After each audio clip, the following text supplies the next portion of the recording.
Hello friend, কেমন আছেন সবাই? আশা করি সবাই খুব ভালো আছেন।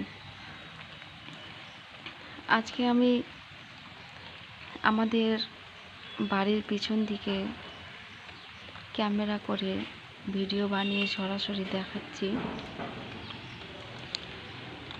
এই যে আমাদের বাড়ির পিছনে যে ঘেরাটা দেখতে পাচ্ছেন, এই যে এই জায়গাটা দেখুন, আর একটু ভালো করে দেখায়। এই যে দেখুন, এটা হচ্ছে একটা কবরস্থান। কবরস্থান মানে তো জানেন, এখানে মুসলিমদের মারা যাওয়ার পর এখানে পুঁতে দেওয়া হয়। ঠিক যেমন হিন্দুদেরকে শ্মশানে পুড়িয়ে ফেলা হয়, সেই রকমই মুসলিমদের কবরস্থানে পুঁতে দেওয়া হয়। এখানে কিন্তু কোনো বড়লোক বা ধনী এসবের কোনো তফাৎ নাই। আমি খাস করে এই ভিডিওটা বানানোর জন্যই শুরু করেছি, কারণ আমি এ সম্পর্কে কিছু বাস্তবতা সম্পর্কে আমি কিছু কথা বলতে চাই।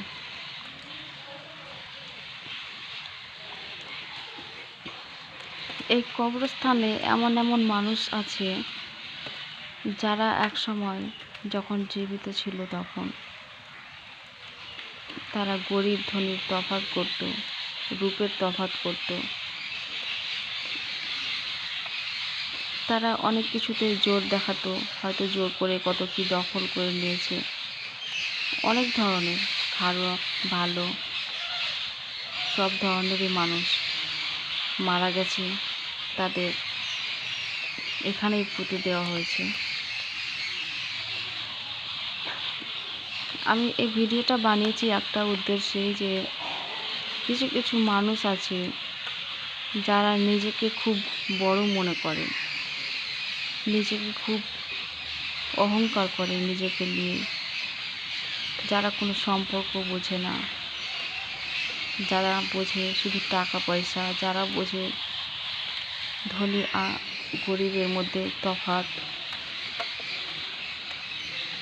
শুধুই ধনী গরিব করেই চলে। তারা এই জিনিসটা বোঝে না যে আমাদের জন্ম যেমন হয়েছে মৃত্যুও তেমন হবে। জন্ম যখন হয়েছে তখন মৃত্যু তো হবে, এটা নিশ্চিত। এই জিনিসটা তারা কখনোই মাথায় রাখে না।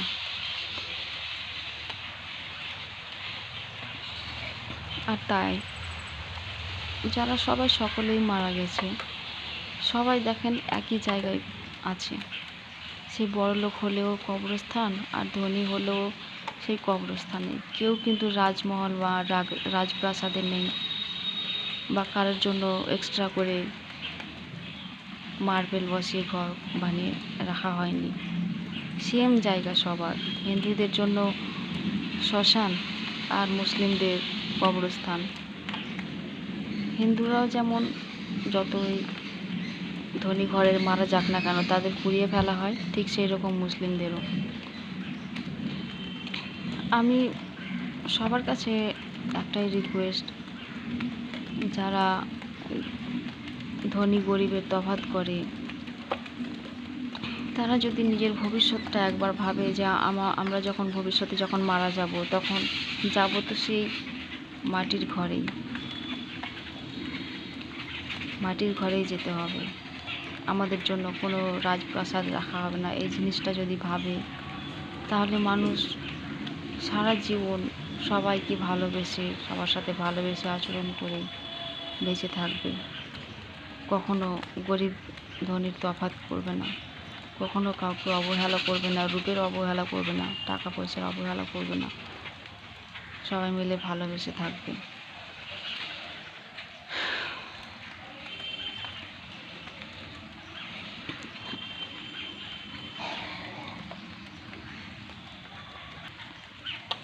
কিছু কিছু মানুষ আছে যারা সত্যিটা জানে যে আমাদের জন্ম হয়েছে, মৃত্যুও হবে। আমরা কেউ ছাড় পাবো না। যেহেতু যিনি সৃষ্টি করেছেন তিনিই আবার নিয়ে যাবে, এই জিনিসটা সবাই জানে, কিন্তু বেঁচে থাকতে কেউ মানতে চায় না। সবাই মনে করে যে আমি অনেক শক্তিশালী, আমার অনেক টাকা পয়সা আছে, আমি অনেক কিছুই করতে পারি, কিন্তু আসলে সেটা না। শুধুমাত্র সময়ের ওপর ডিপেন্ড করে যে কার কখন কী হবে, সেটা শুধুমাত্র সময়ই বলতে পারবে, তাছাড়া কেউ বলতে পারবে না। আর সেই সময়টাও কিন্তু তিনি, আল্লাহ বলুন, ঈশ্বর বলুন, ভগবান বলুন, যেই বলুন, তিনিই সৃষ্টি করেছেন। আর সেই সময়ে যা কিছু হয় তিনিই কিন্তু নিয়ে আসে। এই জিনিসটা বেঁচে থাকতে ওরা মানে না বা ভয় পায় না, কিন্তু সবার একই জায়গা। আমি এই জন্যই, এই কিছু কথা বলার জন্য, বাস্তবতা তুলে ধরার জন্যই আমি আপনাদের ভিডিও করে দেখাচ্ছি। দেখুন, আমার রুমের পিছন দিকেই এই কবরস্থান, যেটা আমরা দিন রাত দেখি আর স্মরণ করি যে হ্যাঁ, একদিন আমাদেরকেও এভাবে যেতে হবে এই জায়গায়। তাই বন্ধুরা, কখনো কোনো কিছু নিয়ে অহংকার করবেন না, এইটা আপনাদের কাছে রিকোয়েস্ট। কখনো কাউকে দেখে অবহেলা করবেন না। সবাই ভালোবেসে মিলেমিশে থাকুন। শেষ জায়গাটা হবে শ্মশানে বা কবরস্থানে। তাই আমার কথার মধ্যে যদি কোনো ভুল হয়ে থাকে, যদি কোনো ভুল কিছু বলে থাকি, তাহলে আমাকে ক্ষমা করে দেবেন বা কমেন্টে আমাকে জানাবেন। আর যদি আমার ভিডিও ভালো লেগে থাকে তাহলে প্লিজ লাইক করে দেবেন এবং সাবস্ক্রাইব করবেন।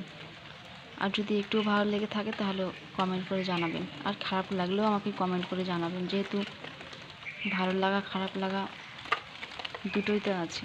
শুধু ভালো লাগলে কমেন্ট করবেন আর খারাপ লাগলে কমেন্ট করবেন না, তা নয়। যদি আপনাদের কোনো জায়গায় আমার কথায় ভুল মনে হয় তাহলে আমাকে কমেন্ট করে জানাবেন। ততক্ষণ ভালো থাকুন, সুস্থ থাকুন। খুদা হাফিজ, নমস্কার।